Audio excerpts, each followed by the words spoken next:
Hey everyone.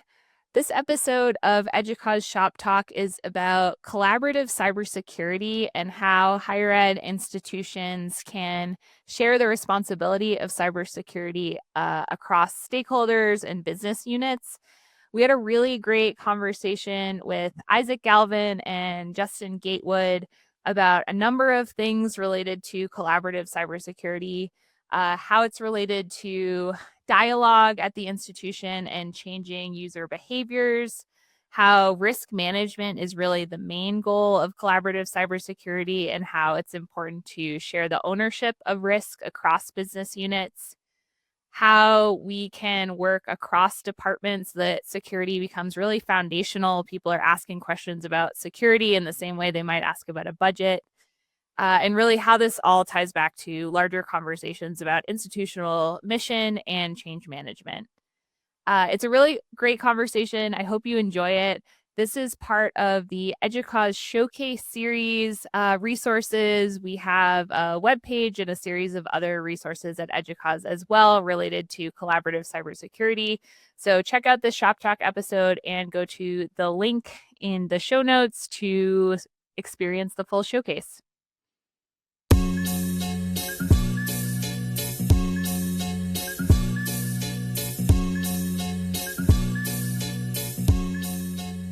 Hello, everyone, and welcome to EDUCAUSE Shop Talk. I'm Sophie White. I'm a content marketing and program manager here at EDUCAUSE, and I'm one of the hosts for today's discussion. My name is Jenay Robert. I am a senior researcher at EDUCAUSE, and I will be your co-host. Fabulous. And we're really excited to have two special guests with us today. We'll be talking about collaborative cybersecurity in higher education, how institutions can collaborate across the institution to make sure that we are keeping cybersecurity top of mind. So I'll introduce our two guests and then we'll jump into it. First, we have Dr. Justin Gatewood. Justin is a higher education, technology, and cybersecurity executive with more than 20 years of leadership experience across California's public higher education system. He has served as both CIO and CISO, including Director of Information Systems for a statewide online college and Interim Chief Information Security Officer for the California Community Colleges Technology Center, which supports more than 100 colleges and 1.8 million learners. That is a lot of learners. Justin is currently an executive security and technology consultant and serves as an adjunct faculty member in cybersecurity and technology management at multiple universities. His work focuses on enterprise risk management, zero trust architecture, threat detection and response, and aligning cybersecurity strategy with the institutional mission and student success. I'm excited to talk about that. We've been thinking a lot about institutional mission and how it aligns with our work. So that's a great fact. And finally, about Justin's certifications, he is a CISSP, PMP, multiple SANS GIAC certification holder, has presented across the country for nearly 2 decades, including at the EDUCAUSE Annual Conference, EDUCAUSE Cybersecurity and Privacy Professionals Conference, and is a co-author of the 2026 EDUCAUSE Top 10 report, contributing to issue number 1, Collaborative Cybersecurity, and issue number 5, Knowledge Management for Safer AI. Thanks so much for being with us, Justin, and for contributing to all of the EDUCAUSE work that you've done. Absolutely. It's a lot of fun. Great. Next up, we have Isaac Galvan. Isaac is the Community Program Director for Cybersecurity and Privacy here at EDUCAUSE. He leads programming, resources, and community engagement for cybersecurity and privacy professionals across higher education. Isaac has over 20 years of experience in higher ed cybersecurity and IT and oversees key initiatives, including the Cybersecurity and Privacy Professionals Conference, the Cybersecurity and Privacy Guide, and the HECVAT. We can talk about what the HECVAT is in a bit. Isaac holds a Certified Information Systems Security Professional, CISSP certification, and works daily with cybersecurity and privacy leaders at institutions of all sizes to address the sector's most pressing challenges. Thanks, Isaac, for being here. It's great to be here. Great. All right, so let's kick it off. I'm really excited about this topic. This was the number one issue in our EDUCAUSE top 10, which is where we look at the most pressing issues across higher education technology. This was identified as number one by our community through interviews and survey results. So I think it's really interesting because in my perception, cybersecurity has maybe traditionally been seen as kind of a siloed operations in one department. If you're a cybersecurity professional with that title, you do cybersecurity. But this issue to me says cybersecurity is everyone's job across the institution, and we need to collaborate in order to keep our institutions secure. So, can you all talk about why you're excited to talk about collaborative cybersecurity and maybe how this has changed over time to be a more collaborative endeavor? Yeah, absolutely. Cybersecurity has been part of the EDUCAUSE top 10 for years. I mean, it's a regular reference and of importance to this community and privacy as well of all of the people who are members of our communities and their data. And so those two things go hand in hand. I think it's the right time for this conversation, and it's evolving because we're learning more and more that you can't buy your way to a secure environment. You can certainly, there's a need for a lot of tools, and there's a need for a lot of the right monitoring resources and things like that. But there's a human side to every interaction with the data and with the technology, and when you're able to cross that bridge and start speaking with people about how you can empower their work to be more secure and to be the best for the institution and the organizations that you're trying to help. They really understand that, and they really want to contribute and be part of that, secure mission and that secure message. So it's just such a nice sign of maturity of where we are as a sector, as a higher education sector, for the way that we approach cybersecurity. And we're really trying to, at EDUCAUSE, is spread the good word that what people are doing and encourage others to pursue those same, goals and through those practices and best practices. So I love this time right now in cybersecurity where there's a big focus on getting everybody involved and playing their part and really enabling their work. Yeah, that's an excellent point, Isaac. Something I'd like to share, just the only real control that's scalable is shared ownership across any organization, whether it's in our industry in higher education, whether it's in enterprise organizations, public or private sector. In California public higher ed, for example, I've seen that security really only scales when risk ownership sits with the business units that depend on the technology that's being used by the unit. I was doing some reading in preparation for our discussion today. CDW did a report in 2024. SQ Magazine also talked about this. About 88% of higher ed organizations have about a quarter of their apps in the cloud. Almost 60% have more than half of their apps in some context in the cloud. And then more than 78% use real-time collaboration tools like Jenay was talking about Teams, where there's some aspects of the communication going on hosted in some cloud service. And about 3/4 of us host our learning management system on either a public or a hybrid cloud infrastructure, whether it's Canvas, whether it was hosted Blackboard prior to that, whether it's D2L Brightspace or whatever the company is. And about 70% use the cloud to post assignments for students. I use D2L Brightspace and a host of other platforms, Google Workspace and so on, at Purdue Global University, teaching cybersecurity to students, as well as all sorts of other hosted learning platforms. So an actionable takeaway that I would recommend for those watching this to think about would assign risk owners for mission critical systems. So not just technical administrators, sysadmins, people like Isaac and I who have worked behind the scenes, kind of been, kind of cogs in the machine for a lot of period of time, solving problems and delivering results. But assign people that functionally need these systems to work.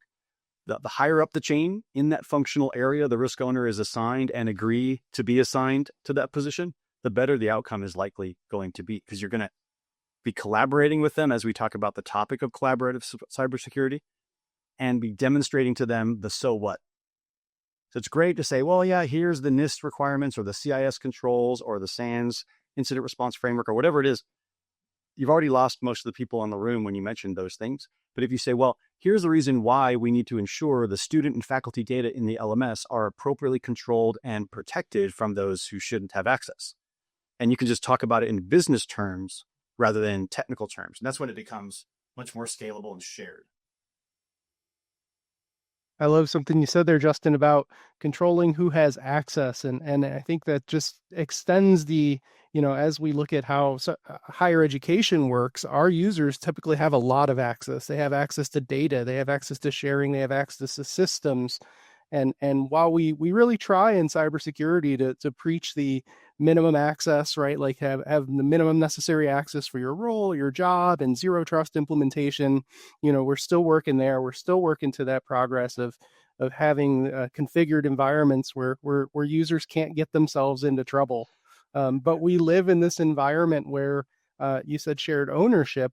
Sometimes our users in higher education are working on devices that they personally own. It's their own device. And so how do we teach them that when you're using your institution's email on your device, you need to protect that in special ways, and you need to protect any kind of report data you might be viewing on your personal device, or not do it if that's your institution's IT policy, but be aware of those things because our users are so empowered in higher education to make those choices themselves. Well, just if I could piggyback off what you just said, Isaac, about controlling access and about personal devices. I've been working in networking and technology for a long time. And the perimeter that we used to have, the edge of our network, operationally, that's been gone for a while. So students, faculty, our staff, our administrators, our other stakeholders, our partners, they're using, like Isaac said, exactly, personal devices, bring your own device type stuff. A lot of enterprise organizations have BYOD policies that are articulated to provide some governance and structure around it. But you need to arrive at those policies together with other business units and stakeholder groups at the institution. Depending on the institution you're working at, you may have bargaining units that need to be negotiated with. What's the impact of this? What's the legal aspect? What part of it are they willing to take on as a unit? And what part really kind of stays with the IT security enterprise apps group? But we're dealing with hosted technology and learning platforms, cloud environments, like I mentioned, people working in person, people working remotely, like we all are right now. Security can't be a centralized governance or enforcement function. It has to be shared. So a takeaway that I would recommend people use would be take the top 10 institutional systems that you have, which has to be a list you would arrive at collectively, which gives you the opportunity for a meeting and developing relationship.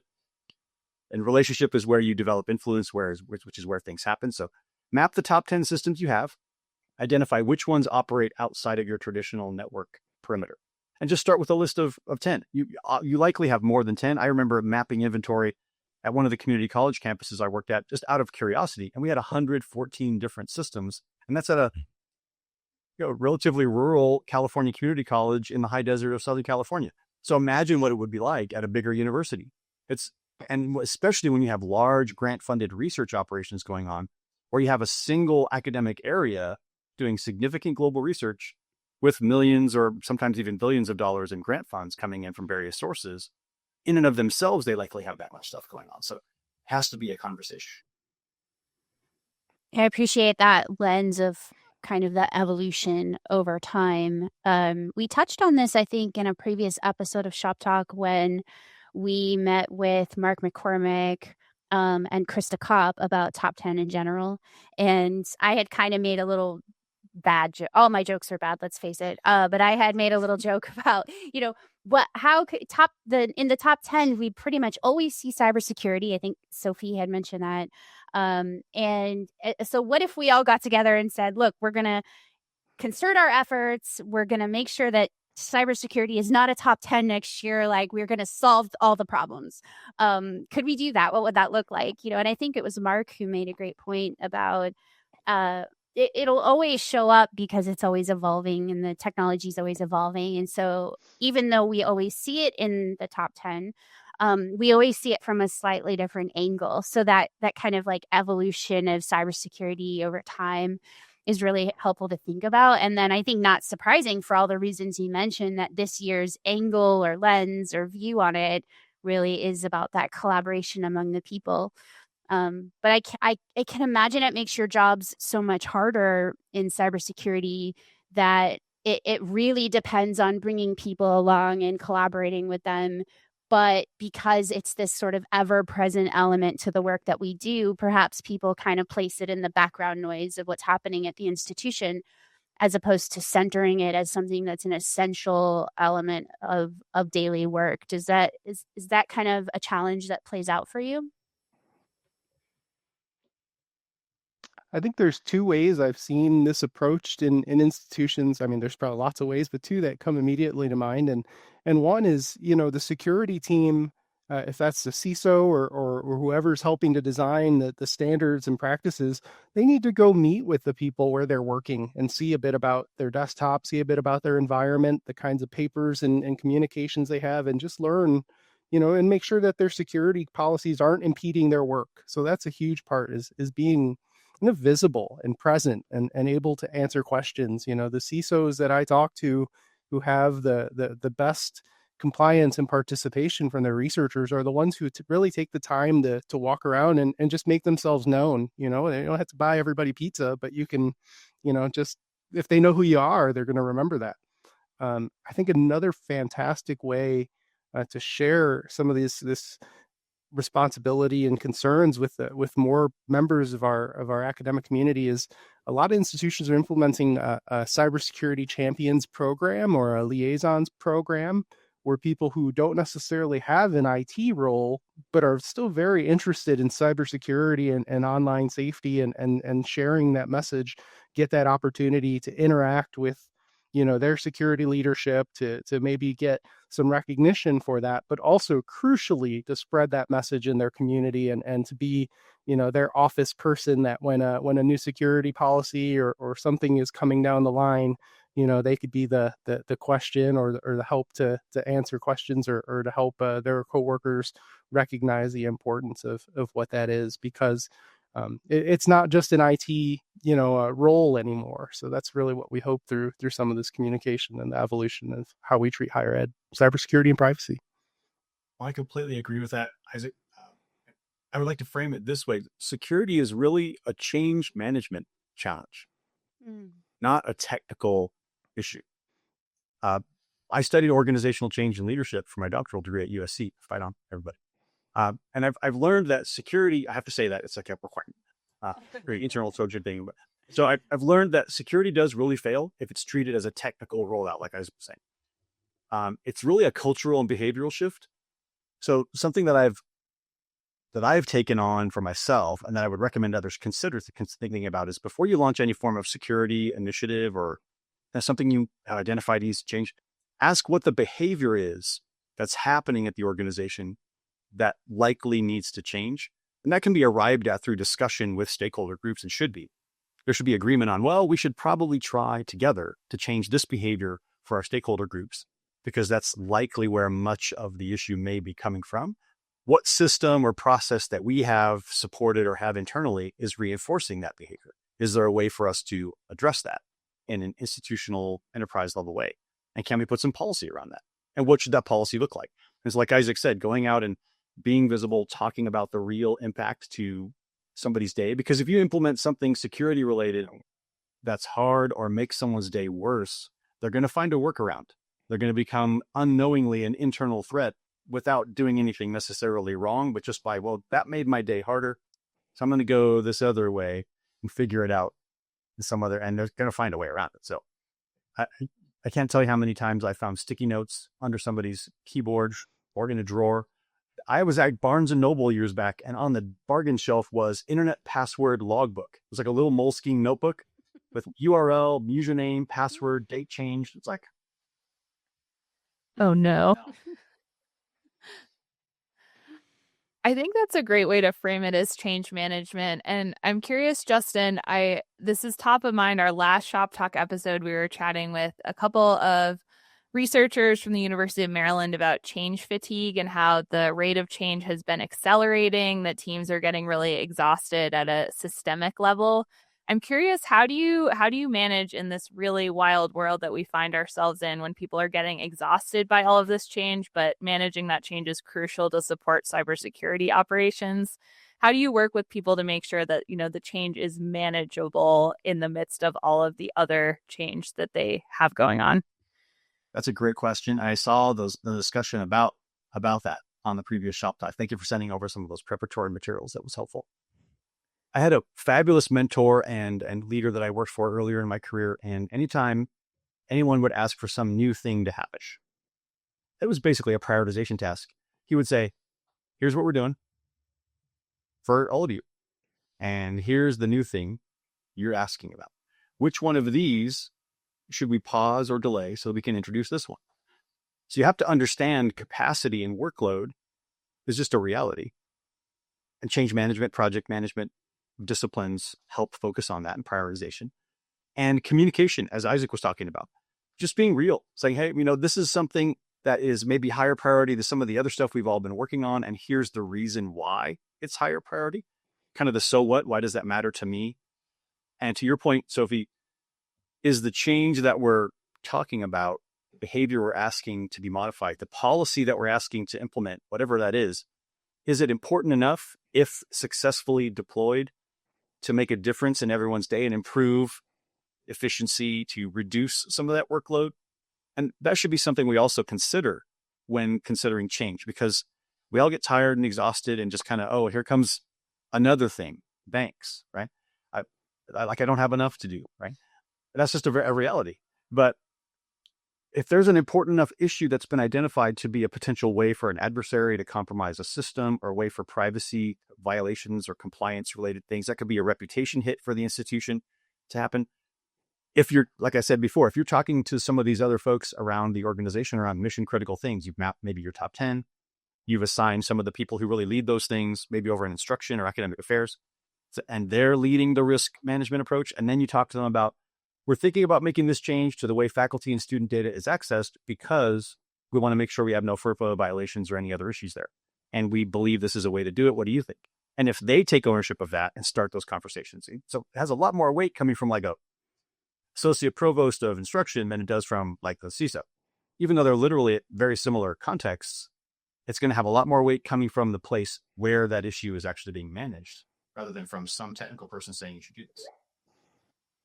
Yeah, Justin, I think you touched on a bit too with the risk management approach. And I love that, taking a risk-based approach admits that not all vulnerabilities or threats are equal, right? And so some things are going to need a little more priority or need a little more urgency in addressing in the organization. So as you're choosing, you can't fit everything through the hose in one go, but as you're choosing what topics you want to drip and approach and address with your community, really understanding not addressing those vulnerabilities, right? What's the harm of an unsuccessful change? What's the harm from that is also important for the security person to bring to the table when they're talking with their rest of their governance team, or whoever's leading the change, whoever's leading the conversation on the change and why that's happening. I think that's really important to lend that lens through the cybersecurity eye. Another great way to keep these topics from feeling like when you have a change from feeling overwhelming is just, we see this in cybersecurity, is to have a regular communication channel with your users. So that way, when say your approach to training, if you're doing one annual training for your users, when that annual training period comes around, there and say, oh boy, here comes the annual training. But if you have it designed in a way that it's more frequent and part of their regular work, and maybe there's some better incentive to participate and do it, or more opportunity to complete it than just that 1-2 week period out of the year, people's attitudes will shift over time, and they won't. And so when you do have something important that you need to communicate and train them on, they're already in that cadence, they're already in that mindset, and they're already used to your trainer, and they're already used to, your delivery method. It's not taking them out of their regular work. So there's a couple fantastic ways to do that. Well, can I piggyback off that, Isaac, real quick? Because that's a great point. And you talked earlier, Isaac, in one of your responses about security champions. And when I went through the SANS Security Awareness Professional Certification Program, which is really, it's taught by Lance Spitzner. It's something I made sure that we included in the Top 10 2026 report, was a reference to his work. He's considered one of the global leaders. He's one of the most highly sought after folks. And the certification program revolves around his course material. He talks exactly about what Isaac was just saying, having an ambassador program or a security champion program where it's moves beyond that annual compliance training. Because what happens when the annual compliance training comes up and you get a list of 10, 15, 20 things from HR in your email? It's like, you got to go to FERPA training. You got to go to all these other various ones. And the security one there's a handful in there too. It does have to be more than annual, because a lot of people, that if they admit it, they wouldn't want to, to protect the names of the guilty. They turn it on in the background and put it off on another monitor and silence it, mute it while they are doing other things. Right? Said no one ever. And then they go back and answer them all because they know the answers, because it's the same exact one from last year and it's never been updated usually. And that's not because the people who provide the compliance training are bad people. They have, to Sophie's point, they have a lot to do and they're overloaded, and there's just not enough time to be able to update a lot of this stuff. So it's a way to build relationship, as Isaac said, to be seen, is to develop relationship with one person for each area, just like we do for any other participatory governance activity in higher education. Get people to participate like a committee. Yes, I know we don't want to hear that word, but that's how we govern in higher ed. And bring people in from every functional area, maybe once a month for a half hour. Doesn't have to be a huge time commitment, but maybe when they come in for that once a month, you have each person prepare a little 5-minute discussion about a topic important to them that is security connected in their context, and then have a larger discussion. Have the security team bring some specific topics to discuss that are more current as well, but change how you talk about it as a security team to the language of your stakeholders. It's like a know your audience marketing communications context. How can I frame this so it matters to someone else in a non-technical way? And that develops a skill that's really valuable for security professionals. So having them come in once a month is a takeaway you could use. Gain a centralized understanding of what's going on. And then that turns them into an ambassador from that central context to go speak. They already have the relationship over in that functional area that you don't have. They already have the understanding of the business process that you don't have. They're going to bring that to that room and help with the understanding from an enterprise perspective, while also sharing the message of the security team in a more organic way in their area. It's just going to, rising tide lifts all ships. I'm a former Navy, active duty Navy sailor, so for reference, but it does happen. It helps when you have someone communicating in the language of the department that you need to gain insights from. I think sometimes those conversations have to be messy, right? And it's hard to make the space for those conversations when you work in a highly specialized area. And I've had experience of not working necessarily in cybersecurity, but other specialized units at an institution. People don't necessarily know or understand your job. And so when you ask to meet with them and you have to hear their story through that lens of, you have to apply that professional lens instead of putting the onus on them to do that, because they might have pain points in their job that they don't realize are cybersecurity issues until you're able to hear that messiness of, well, here are my biggest pain points in my job. Here are the things that frustrate me. Here are the things I'm really struggling with. Here are the things I love doing and I'm excited about. And next thing you know, you've heard about 5 different ways that you can help them protect their data that you didn't think about before, or they didn't think about at all.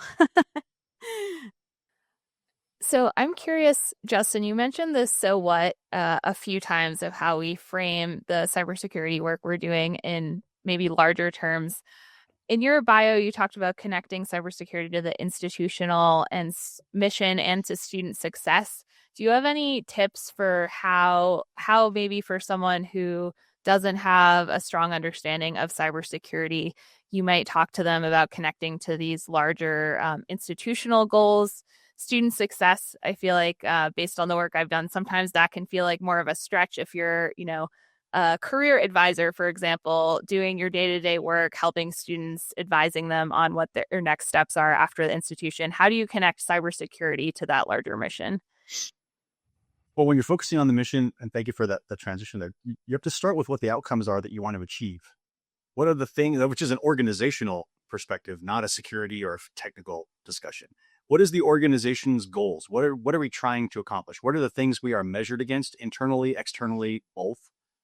Not the tools that could potentially provide you better visibility into the activity in that part of the network. That's a security and technical function. That's more for technical people to talk about in their internal department meeting. But what's the outcome you need to achieve? So you're talking about career services or your counseling guidance. Then every college calls it something a little bit different. college and university. But you got to start with kind of a mission map, right? So what are the things that can't fail? Like, what are the most critical things that we have? And I talked about this at a poster session at EDUCAUSE's annual conference in 2023 in Chicago, was what are the things you want to protect? And the answer can't be everything. So you have to start with some form of an inventory. I mean, the answer is everything. It is. That's the reality. That's the so what part of it, to your point, Sophie. But in what order? What are the most critical data sets that we are stewards of, right? So then you have to look at which ones are classified in certain ways. Well, how sensitive are these data sets? Do we have payment card industry data, financial data? Do we have personally identifiable information in these? PII? Do we have protected health information, which we may have depending on the program or what we're doing? What are the types of data that we have? And then what can't fail? So is it research continuity that can't fail because of our big grant programs and research R1 level stuff that we're doing at our university? Is it student services stuff? Stuff that we, from a counseling or admissions or financial aid perspective, we're helping students kind of navigate through that matriculation process. Is it our teaching and learning platforms? Is it the integrity of our accreditation that we need to be able to demonstrate so we can be reaffirmed every so often, which changes depending on how well we did last time? It's likely all of that, but then it's, okay, well, which ones are the most important data sets? And then that's one list, and that has to be decided upon collectively. And then what are the most critical business operational things that we have out there, applications, platforms, systems? Put those on a list and a priority. And then the key aspect is which one of these data sets uses which one of these, is used by which one of these platforms, the two lists that we have together. Kind of marry those two lists together, and you have a priority list of incident response, for expenditures, for discussions around priorities. And then now you can build a one-page institutional mission to digital platform or system dependency matrix. Here are the things that are dependent on each other. And as you're talking about, what is the mission? What are the outcomes? What are we trying to achieve? Each functional area, if you have a named and signed and agreed, yes, I'll take it, risk owner from academic affairs, student affairs, technical side, legal compliance, HR, finance. If they agree to take on the risk for that, they already have it anyway. But if they agree collectively, collaboratively, we take ownership of that, then they're going to have a vested interest in ensuring that rules that are set up and the metrics that are being tracked are helping deliver on those goals. So that's what I would recommend. Go through that inventory process. It's not fun. It's super tedious, boring, and very dry. As you said, but buy some sandwiches and some soda or something, and give people something to keep their mind going as they work through the process of that. Inventory is never fun. So, but it's a critical piece of due diligence to provide us visibility into what we have and we can do with it. One thing that really helps in that area too is considering if any of that data or systems you're trying to protect are regulated due to being part of a sponsored program or other compliance need that's involved. That certainly would shortcut, conversations like, oh, we need to protect it to this level because the regulation says so. So that's really helpful. I wanted to think about the other side of student success too, because it's really important to protect the systems that hold the student data, but the students are also wildly affected by some of the things going on in the cybersecurity realm, the students themselves. A lot of them, by being enrolled at a university, are sadly, they're targeted as part of some of these wide campaigns to gain access to academic credentials, to gain access to academic resources that our institutions provide them. And I've heard dozens of interesting stories about ways that student credentials are compromised and used to cause business disruptions, both for the students and for the institution. For example, I heard a story about a student credential was used to rack up hundreds of thousands of dollars in content charges for a library. And, they used a stolen account to buy all sorts of content and the library using on-demand provisioning. And the library didn't have any recourse for that because it was done with a stolen credential. And there's just a very interesting, lots of stories out there about the ways that protecting the student accounts and some of these students are also subject to identity theft or other different programs or threats that really compromise their ability to participate in the academic side of life. So really important. And we're seeing a lot more programs reaching out to that community as well and reminding students to be informed about what's happening around them and how to keep themselves safe, as well as the institution, of course, and the data that they're working with. I love that. I'm always harping on this, but institutions, if our obligation is to train students so that they're successful outside of the institution too, also making sure that they understand the cybersecurity frameworks and how to protect themselves and, their future organizations, workplaces, families after they leave the institution too. So I think that's a really important point. And thinking about how there are these specific threats that are targeted towards students and how we can protect the institution from those too. Well, and an important point on that too is we can't sacrifice capability for compliance. We can't, because we have operational requirements and goals and things we're being measured against, as Isaac said. We have regulations that are they're laws. They're legislated requirements at the state level, sometimes locally, oftentimes federal. And those things can change as policies change too. And so there's a lot of shifting sands there for some of the aspects of it. But for like large grant-funded research projects, usually have articulated deliverable requirements and metrics that have to be met. And oftentimes you're seeing more and more often in those underwritten grant paperwork documents where the finances are being provided, we want you to meet the following compliance framework from a security perspective or a data privacy perspective is often, or sometimes some of this research is happening in the European Union. So you have GDPR level requirement because of the context of the research, or maybe in California, you have the California Consumer Protection Act, which is basically GDPR light and only being done in California. We have a tendency in California to try everything first, whether it's a good idea or not. But that's just kind of how we do it. So you may have a compliance requirement that you're not used to that pops up because of something like that. Or you have a partnership with maybe a business, a for-profit organization that's helping you bring students in for a particular internship or a trade or some other kind of apprenticeship program.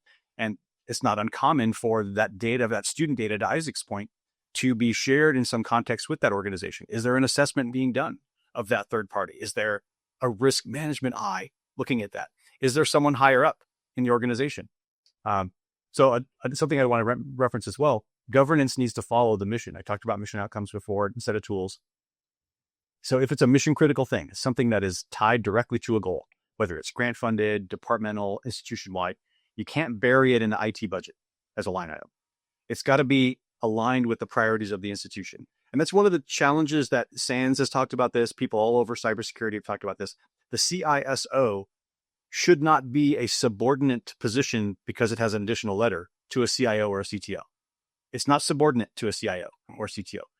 It's a risk management and legal compliance function that should operate at that same level and should report directly to the top, the higher up the chain in any organization. The CISO or the chief security officer reports, the more likely that functional program will be successful and connected more to institution-wide priorities rather than getting pulled into enterprise applications or IT infrastructure or other operational DevOps related stuff. So an actionable takeaway that I like to, I'm using that term on purpose, to bring one leader of some part of the institution's mission, like a provost, the CFO, if that's what they're called, the vice president of research, bring them in to your quarterly security review. So not every month, don't pull on their schedule a lot. They're busy people, but bring them in a few times a year to show them here's where we were, here's where we have gotten to, here's our linear trend in these areas, here's the data points. And this is why, like I said before, this is why that matters for you and your team. This is the impact this can have. If it goes wrong, this is what will happen. If it continues to go well, here's what we're able to provide that stability for you and your team. Yeah, Justin, one other strong indicator of how well a security team is integrated into their institution's business is we find is how early security and privacy are involved in the procurement process and new technology acquisition. If security is brought in after the purchase is already made and after, the service is already being promised to users, it's not a great sign. But if security is involved in the pre-purchase conversations, if security and privacy are part of the table and part of the consideration when this technology is being developed and introduced, along with other important things like accessibility and other very important compliance and needs, But the earlier, that's a great sign of how well an institution is aligning their security with their business needs. If they could do that before purchase, that's great. Just to piggyback off of that, because that's an excellent point. That's a critical point. I developed a HECVAT policy, process, and procedure for the California Community Colleges Technology Center. Here are the things that we're procuring for our statewide 116 institution system, largest higher ed system in the U.S. And we need to use a community vendor assessment tool for higher ed, HECVAT is what we use. But I tied it to the underlying institution risk management board policy and administrative procedure, just risk management. I didn't look for a security policy or an acceptable use or an electronic communications and record retention policy, which is what we tend to live in those policy spaces as, okay, well, but security is a risk management and change management, project management function, and aligning it directly with those existing things. There's already risk management going on. Make friends with those people. But similar to what Isaac just said, in software development, a lot of our organizations have departments that write code, that develop custom solutions for things in the cloud or on-prem or both. And the earlier in the software development process, you incorporate security. The less technical debt you produce, the less refactoring you have to do, and the faster you can deliver the outputs that you're required to produce. So the earlier security is involved in any conversation, because it really is a risk management function as well as change management, like I said earlier, the better off the organization that's doing that will be. That's a great point about aligning it to this larger concept of risk management. Just before we get too far, Isaac, can you just briefly define the HECVAT for folks who might not be familiar with it as we talk about procurement? I think that's a really important tool for collaborative cybersecurity, not only across the institution, but across our sector as higher ed in general. Absolutely. The HECVAT is a toolkit that's been developed by the higher education community. So it's been informed over, I think, the last 15 or 20 years by the community and their needs. So it's a well-positioned questionnaire that we share with people who want to provide IT solutions to higher education. And it gives them one place to address a great deal of the questions that a higher education institution is going to need to ask or should be asking related to cybersecurity, related to privacy, related to AI usage in the product, related to accessibility of the product and digital accessibility. And so it's really a great tool for evaluating a service provider or a solution as part of the procurement process and ensuring that all the right voices are at the table from your institution to make sure that we're not integrating security and privacy too late in the conversation and everybody's is aware of where we're at. So we like the HECVAT. Well, I want to piggyback on that just to kind of endorse and do a little plug for HECVAT. So the California Community Colleges Chancellor's Office in Sacramento made a decision as part of the work plan for the grant-funded CCC Tech Center, where I worked last year as the interim CISO, that the HECVAT was the way we were going to be leveraging a vendor assessment for system-wide purchase of platforms. And so when we renewed ID.me as part of our student ID verification process, as students apply for a college in their local area, which is colleges all over the state, just like every state, we assessed that platform, that service, as it relates to the articulated elements of HECVAT. So the cool thing about HECVAT, the demystification of that, and talked to Nicole Arbino at the Privacy Professionals Conference in Baltimore last May when I presented there on threat hunting, which was a great conference. Everybody needs to go to Anaheim coming up here later this year. Definitely go. It's a great conference because it's so focused and so beneficial. And you got a lot of good EDUCAUSE folks that are helping you. I was bending Nicole's ear at the conference last May about HECVAT because we were going to be doing that. We also used HECVAT to assess the security preparedness, the privacy, the accessibility of a new centralized application platform for the California Community College system, because the same one in place for about 12, 13 years is being adjusted to a vendor provided solution for a big portion of that architecture. And so we assessed that and went through all of it. So it's not just the internal security team doing like red teaming penetration testing on the demo application, which we of course did, but it's also assessing all their policy documentation, all their compliance contexts, and seeing what kind of responses they provide about how they handle data and how they store it and how they push out updates and what kind of accessibility and privacy stuff they have, how they use AI if they do, and in what way, and what does that introduce, what kind of risk might that introduce.